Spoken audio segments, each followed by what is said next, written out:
Olá, eu sou Cláudia Fernanda, professora de Ciências da Rede Municipal e a gente hoje vai buscar relembrar, buscar o nosso conhecimento, tudo aquilo que nós guardamos aqui na nossa cabecinha lá do ano passado.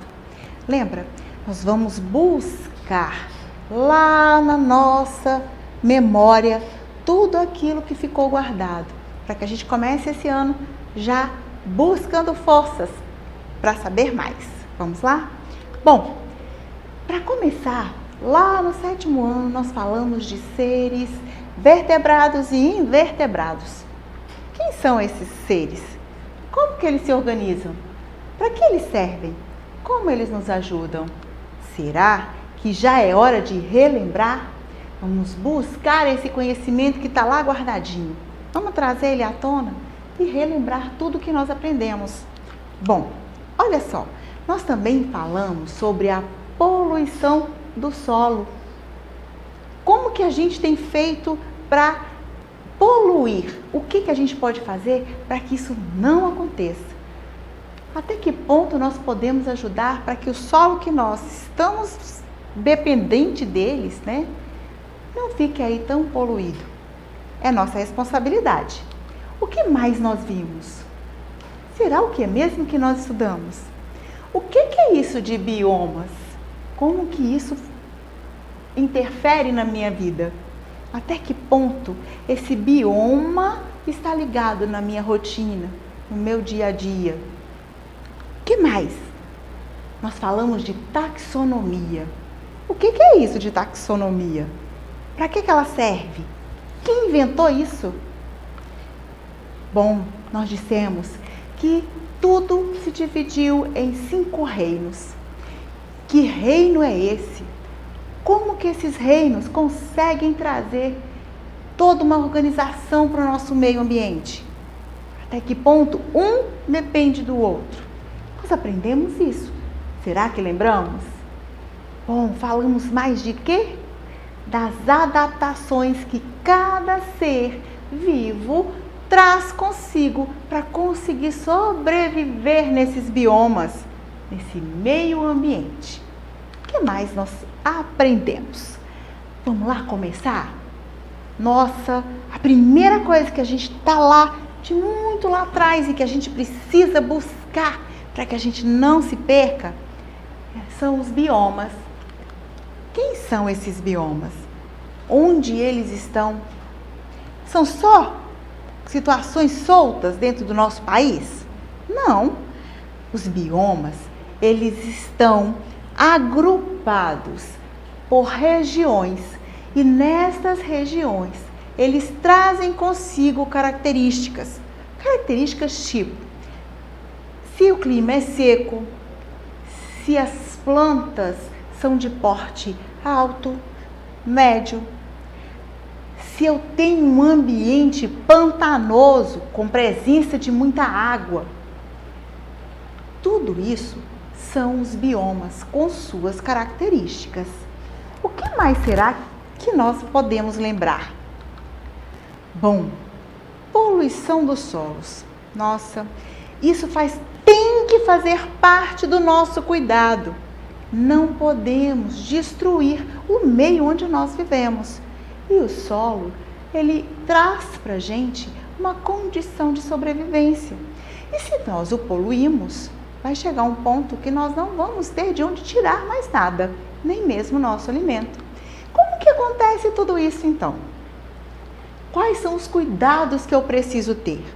Bom, quando o solo está bacana, com os nutrientes tudo dentro da limitação necessária, as plantas agradecem. Quando chove, eu não perco nenhum nutriente.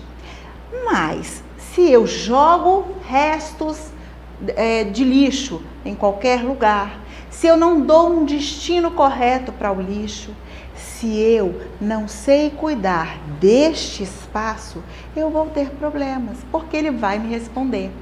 Não custa nada carregar a embalagem da pipoca, a embalagem do meu picolé, até o cesto de lixo e colocar no lugar devido.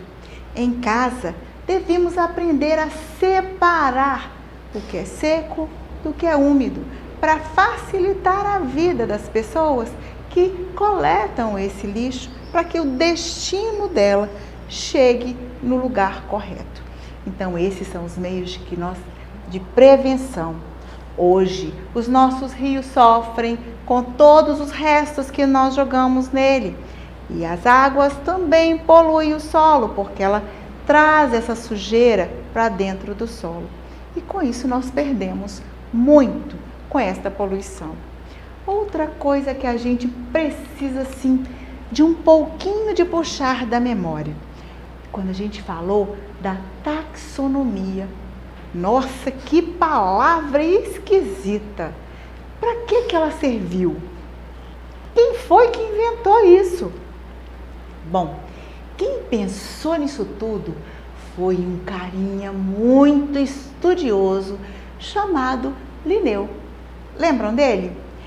Ele pensando, olhando para todos os seres que estavam no meio ambiente em que ele estava inserido, ele disse: poxa, cada serzinho desse tem que receber um nome.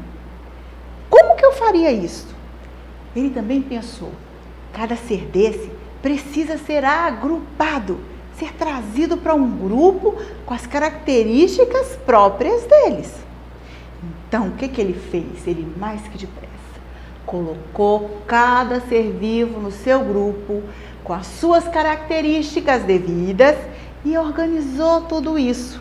E aí ele fez uma classificação. E dentro dessa classificação ele resolveu nomear. Como que é dar nome? Nós não temos o nosso nome que nós recebemos? Pois é, os seres vivos também têm. Independente se ele é um bicho, ou se ele é uma planta, ou se somos nós seres humanos. Recebemos um nome científico. E como que a gente escreve isso? O primeiro nome deste ser, ele é grafado, ele é escrito com a primeira letra maiúscula e o restante no minúsculo. Já o segundo nome, ele é todo escrito em letras minúsculas. Uma outra coisa que é legal de lembrar, se nós vamos informar o nome deste ser, ele tem que estar em destaque. Então, ou ele é grafado em negrito, ou em uma letra tombadinha, que a gente chama de itálica. E assim, Linneu simplesmente organiza todos os seres em seus devidos grupos. Bom, como que ele fez isso? Quais foram essas características? Ele vai olhar a quantidade de pernas, se são aladas, se são seres que conseguem perceber o espaço onde ela está através de sensor, como que é a pele desse animal, como que é a textura da folha, da gramatura desta planta. Tudo isso ele traz como ideia. E aí, lá na frente nós vimos que esses seres, eles se adaptaram ao meio em que eles estavam para poder conseguir sobreviver. Que tipo de adaptação eles sofreram? Bom, primeiro, alguns se adaptaram para um meio muito frio.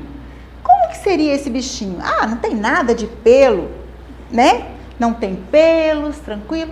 Não. Se ele vai sentir frio, se ele estiver sem pelo, então ele tem que ter uma camada grossa de gordura, tem que ter uma pele grossinha, tem que ter muitos pelos. E a coloração desse pelo também tem que ajudar ele a se camuflar para que ele não seja predado. Mas isso falando do bichinho lá do frio. E o pobrecinho do calor? Como é que será que era? Como que ele se adaptou para tudo isso? Então ele tem a pele mais organizadinha com isso para poder não transpirar tanto e desidratar. Ele vai estar sempre com uma pele, uma tonalidade mais propícia também para o meio aonde ele está inserido.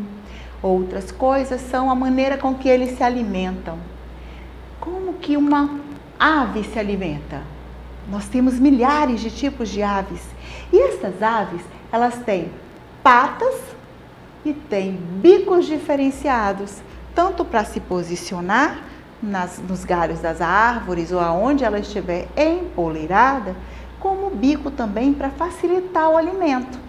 Então, tudo isso trouxe a taxonomia e as adaptações necessárias para cada ser vivo dentro do meio ambiente. O que mais a gente precisa lembrar?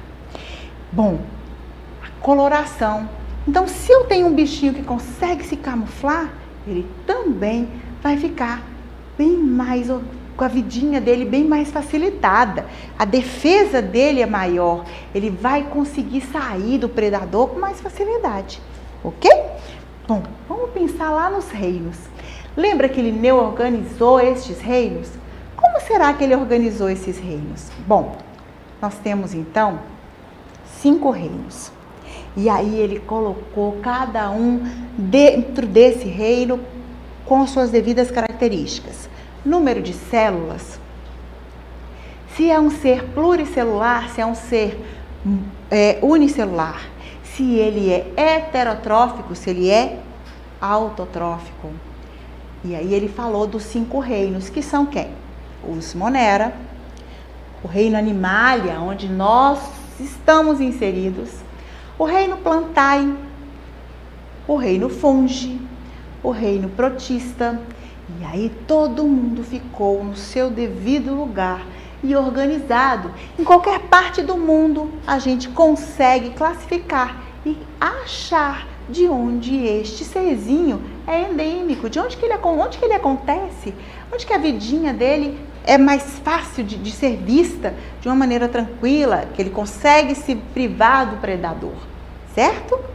Bom, e aí nós vimos que nós temos seres invertebrados.